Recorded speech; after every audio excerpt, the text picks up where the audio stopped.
Je suis une femme noire, diplômée, chrétienne, mariée à un Français qui aime son pays et je vote à droite. Pour certains, c'est un scandale. On m'a traité de bounty, on m'a dit que je trahissais mes origines, on m'a dit qu'en tant que femme noire, je devrais avoir honte. Voilà le problème. La gauche ne débat plus, elle culpabilise, elle ne convainc plus, elle moralise. Et quand ses valeurs échouent, elle accuse ceux qui refusent d'y croire encore. On me parle de Bible, très bien. Oui, Dieu demande d'aimer l'étranger, mais il demande aussi une seule loi pour tous. Oui, il commande l'accueil, mais il exige l'ordre. C'est un Dieu d'ordre. Dieu n'est pas dans les extrêmes, et moi non plus. Je ne suis pas une traître, je suis une femme libre. Et aujourd'hui, on va parler de culpabilisation, de foi et de vérité. La gauche a remplacé l'argument par la honte. Avec la gauche, on ne te demande pas ton avis. On t'explique que si tu n'es pas d'accord, c'est que tu es immoral. La gauche a remplacé l'argument par la honte. Et cette stratégie n'est plus théorique. Elle se manifeste aujourd'hui dans les discours, dans les médias et même dans les tragédies nationales. Prenons l'exemple qui a secoué la France. La mort tragique d'un jeune homme à Lyon, Quentin Desranges, un étudiant de 23 ans retrouvé mort après une violente rixe entre des activistes politiques. Les circonstances ont profondément divisé le pays et ont relevé comment les accusations morales peuvent être instrumentalisées dans le débat politique. Plutôt que de condamner la violence politique dans sa globalité, une partie de la gauche s'est aussitôt empressée d'accuser l'extrême droite, sans nuance, comme si toute divergence politique équivalait à une idéologie dangereuse. Les figures politiques de gauche ont minimisé, relativisé ou même tenté de justifier certains comportements en déployant un discours qui nie la responsabilité collective de leur propre milieu. Ce que nous voyons ici, c'est une inversion accusatoire permanente. On accuse l'autre con de tout ce qui ne va pas. On criminalise l'opposition et on érige la bonne conscience morale comme une arme idéologique plutôt que de chercher la vérité. Ce n'est plus un débat politique, c'est un tribunal moral. Aujourd'hui, quand un parti politique majeur essaie de rallier des électeurs avec des idées différentes, surtout des électeurs issus de l'immigration comme moi, on ne vous demande pas pourquoi vous pensez différemment. On vous accuse de fascisme, de racisme, de xénophobie avant même d'écouter. Cette tragédie n'est pas accidentelle. Elle vise à isoler, stigmatiser et exclure. La gauche contemporaine a souvent recours à cette technique. Au lieu de discuter des idées, on sort l'étiquette morale qui juge et tue toute nuance dans l'œuf. Ce n'est pas seulement un fait politique, c'est un fait humain et spirituel. Quand la droite défend des valeurs traditionnelles, on vous accuse d'être arriéré. Quand vous dites que la famille est importante, on vous accuse de réactionnaire. Quand vous affirmez votre droit à choisir votre voie spirituelle ou politique, on vous fait sentir coupable, juste pour l'intention ou la direction de votre pensée. Dans l'évangile, Jésus dit « Vous connaîtrez la vérité et la vérité vous rendra libre ». Jean 8, 32. Ce n'est pas en assignant des culpabilités morales que l'on reproche des cœurs, mais en ouvrant les esprits. Être chrétien, c'est refuser la logique du lynchage moral, même quand le monde s'y adonne. Aujourd'hui, trop souvent, la gauche oublie cette vérité fondamentale. La dignité humaine ne se mesure pas à l'accord avec une idéologie dominante. Elle se mesure avec la capacité à aimer, à comprendre, à débattre et à affronter les idées avec courage plutôt que de les noyer dans la honte. L'accusation de traître, leur dernier recours. Quand leur identité ne convainc plus, ils ne défendent pas leurs résultats. Ils attaquent ton identité. Traître à tes origines, traître à ta classe sociale, traître à ta communauté. Et c'est ici que la manipulation commence. Parce que remarquez bien, on ne discute plus de sécurité, d'économie, d'école, d'immigration, de souveraineté. On ne parle plus des faits, on parle de toi. On ne dit plus ton raisonnement est faux. On dit t'es une mauvaise personne. Moi, enfant d'immigré, on m'a déjà dit comment tu peux voter à droite, tu trahis les tiens, tu craches sur ton histoire. Mais qui a décidé que mes origines devaient déterminer mon vote? Qui a décidé que ma couleur de peau devait m'assigner à une idéologie? Qui a décidé que ma foi devait s'aligner sur un camp politique précis? Ce discours n'est pas de l'émancipation, c'est une nouvelle forme de déterminisme. On prétend libérer les minorités, mais on leur impose une ligne idéologique obligatoire. Si tu t'en écartes, tu deviens suspect. Si tu penses différemment, tu deviens le problème. Si tu votes autrement, tu deviens traître. Mais traître à quoi exactement? À une communauté qui ne m'a jamais demandé mon avis? À une idéologie qui parle en mon nom sans me consulter? À une vision du monde qui ne me représente pas? Ce mécanisme est simple. Quand on ne peut plus contrôler ton esprit, on tente de contrôler ta culpabilité. C'est une stratégie vieille comme le monde. On te fait croire que ton identité t'oblige, on te fait croire que ton histoire t'enferme, on te fait croire que penser librement est une trahison, mais en tant que chrétienne, je refuse cela. Dans la Bible, l'apôtre Paul rappelle qu'en Christ, nous ne sommes plus définis par nos appartenances sociales ou ethniques, mais par notre conscience et notre foi. La foi chrétienne brise les assignations, elle libère de l'esclavage des regards humains. Ma dignité ne vient pas d'un parti, elle ne vient pas d'une étiquette politique, elle ne vient pas de l'approbation d'un groupe, elle vient de Dieu. Et un camp politique qui a besoin de me faire honte n'a plus rien à me proposer. Un camp qui doit m'intimider identitairement ne croit plus en la force de ses idées. Un camp qui me traite de traître admet en réalité qu'il ne peut pas me convaincre. Parce que la vérité n'a pas d'intimidation. La vérité n'a pas besoin de pression sociale. La vérité se défend sent seul. Et moi, je refuse de vivre sous la menace morale d'un système qui prétend me protéger tout en m'expliquant comment je dois penser. Je ne suis pas un quota électoral, je ne suis pas une statistique, je ne suis pas un symbole, je suis une femme libre. Si mon vote dérange, qu'on m'oppose des arguments, mais qu'on arrête de m'expliquer que mon identité m'interdit de penser. Parce qu'une femme libre, ce n'est pas une femme qui vote comme on attend d'elle, c'est une femme qui choisit en conscience, même si cela déplaît. Les valeurs de la gauche, des mots, pas de résultats. La gauche parle d'amour, mais produit de la violence. Elle parle de protection, mais abandonne les innocents. Elle parle de justice, mais refuse de nommer les causes. Et je répète, une valeur qui détruit ceux qu'elle prétend protéger n'est pas une valeur. Gros coup dur pour la candidate des Vertes à la mairie de Saint-Ouen, qui a dû renoncer à se présenter, car je cite, son homosexualité serait incompatible avec le soutien des quartiers populaires. Bon, ici, il faut comprendre quartier populaire comme quartier complètement islamisé. Et c'est sûr qu'à faire le grand écart entre les islamistes et la communauté... Regardons les faits, dans la radicalité politique et la violence. Quand Jean-Luc Mélenchon refuse à plusieurs reprises de qualifier le Hamas d'organisation terroriste après les attaques du 7 octobre 2023, il ne s'agit pas d'une nuance sémantique neutre. Cela a provoqué une onde de choc politique majeure, y compris au sein même de la gauche française. Des manifestations ont dégénéré, des tensions communautaires ont explosé, des actes antisémites ont fortement augmenté en France après ces événements. D'après les chiffres du ministère de l'Intérieur publiés en fin 2023.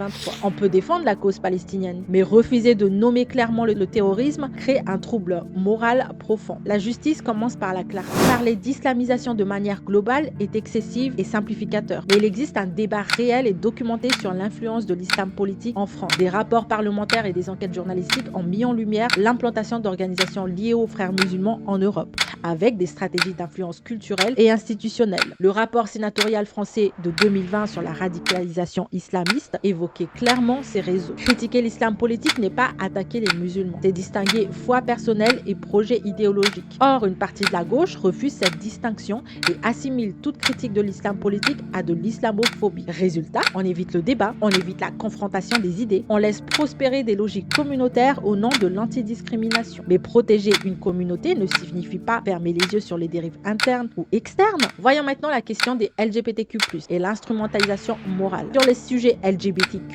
la gauche parle constamment de protection et de tolérance. Mais dans certains quartiers populaires, les agressions homophobes sont documentées et régulières. Les chiffres du ministère de l'Intérieur montrent une cause constante des violences anti-LGBT ces dernières années. Et pourtant, dès qu'on évoque la question culturelle ou religieuse derrière certaines agressions, le débat devient tabou. On préfère dénoncer l'extrême droite que d'affronter les réalités sociologiques complexes. Encore une fois, une valeur qui refuse de regarder la réalité finit par trahir ce qu'elle prétend défendre. Et si maintenant on regarde la déchristianisation et le vide moral, la France est historiquement façonnée par le christianisme. Ça, c'est... Contredisez-moi, mais ça, c'est la France est une terre chrétienne. Ça, je l'ai toujours dit. C'est l'État qui est laïque, mais la France, le sol, là, c'est une terre chrétienne. Aujourd'hui, les églises ferment, les repères spirituels disparaissent. La foi devient un objet de moquerie culturelle. On l'a vu lors des JO. Pendant ce temps, toute critique d'autres religions devient immédiatement suspecte. La laïcité devrait être un équilibre. Elle devient parfois une laïcité à géométrie variable.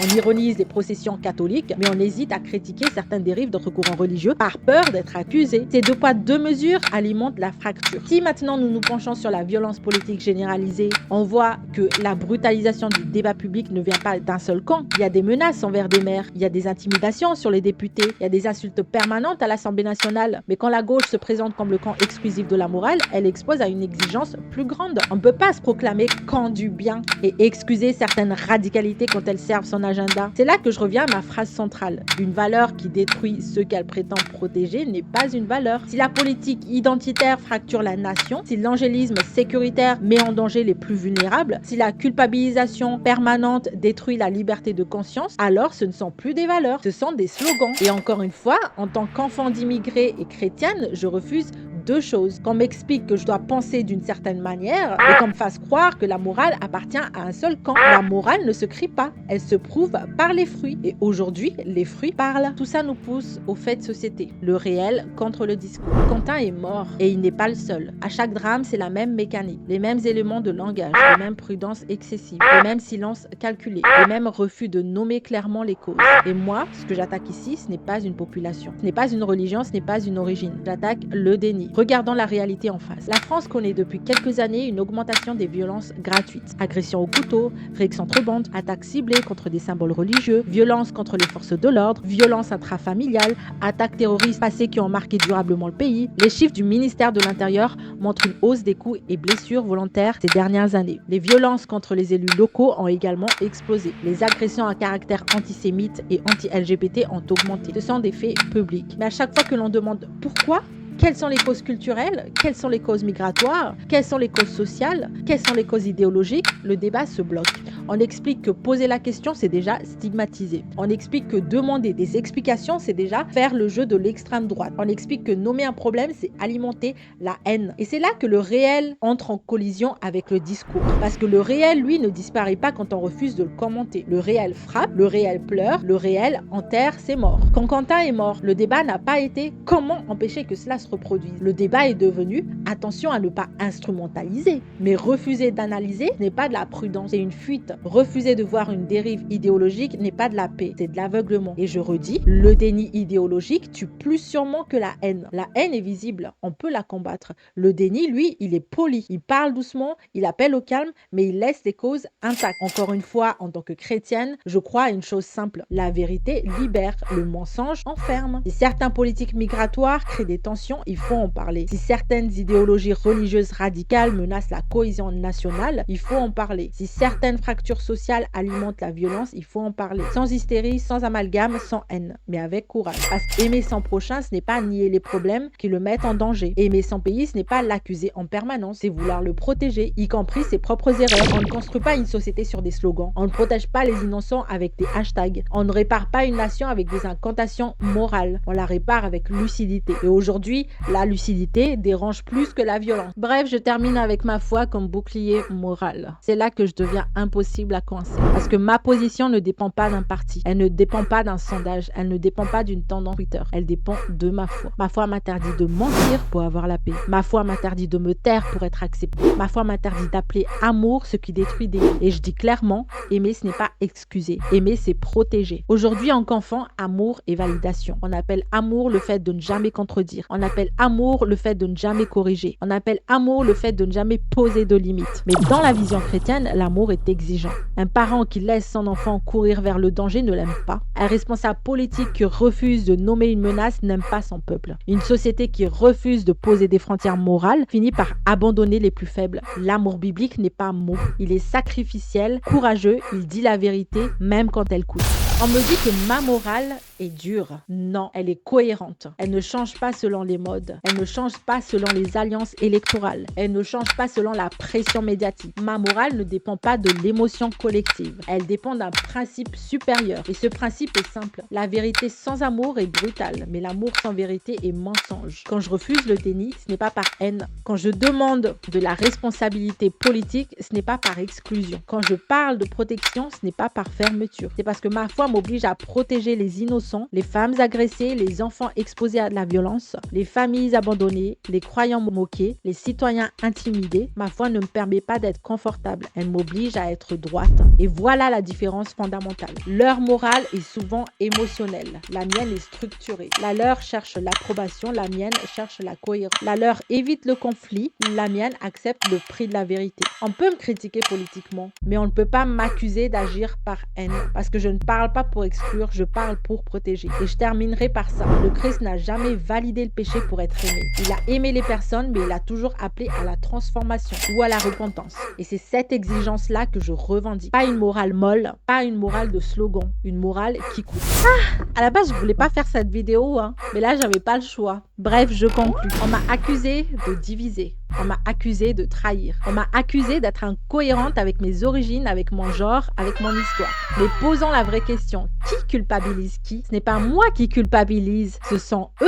Ce n'est pas moi qui divise, c'est leur incapacité à accepter le désaccord. parce qu'une démocratie adulte accepte que des enfants d'immigrés puissent penser autrement. Elle accepte qu'une femme puisse voter librement, qu'une chrétienne puisse refuser l'idéologie dominante. Encore une fois, vous connaîtrez la vérité et la vérité vous rendra libre. La liberté chrétienne, ce n'est pas faire ce qu'on veut, c'est refuser le mensonge quand il est populaire. La Bible dit aussi, ne vous conformez pas au siècle présent. Romains 12:12. Ne pas se conformer, ce n'est pas haïr, c'est garder une conscience droite aux yeux de Dieu. Je suis française, pas malgré mes origines, pas malgré ma couleur de peau, pas malgré le fait que je sois une femme diplômée. Je suis une Française parce que j'aime ce pays, parce que je veux qu'il soit sûr, parce que je veux qu'il soit juste, parce que je veux qu'il soit lucide. La légitimité ne vient pas d'une case administrative, elle vient de l'attachement, de la responsabilité, du courage. Et mon vote fait partie de cette responsabilité. Voter, ce n'est pas obéir à une communauté, ce n'est pas suivre un réflexe tribal, c'est examiner les faits, peser les conséquences et agir en conscience. Alors je le dis calmement, je ne suis pas une traître, je suis la preuve que leur discours ne tient plus.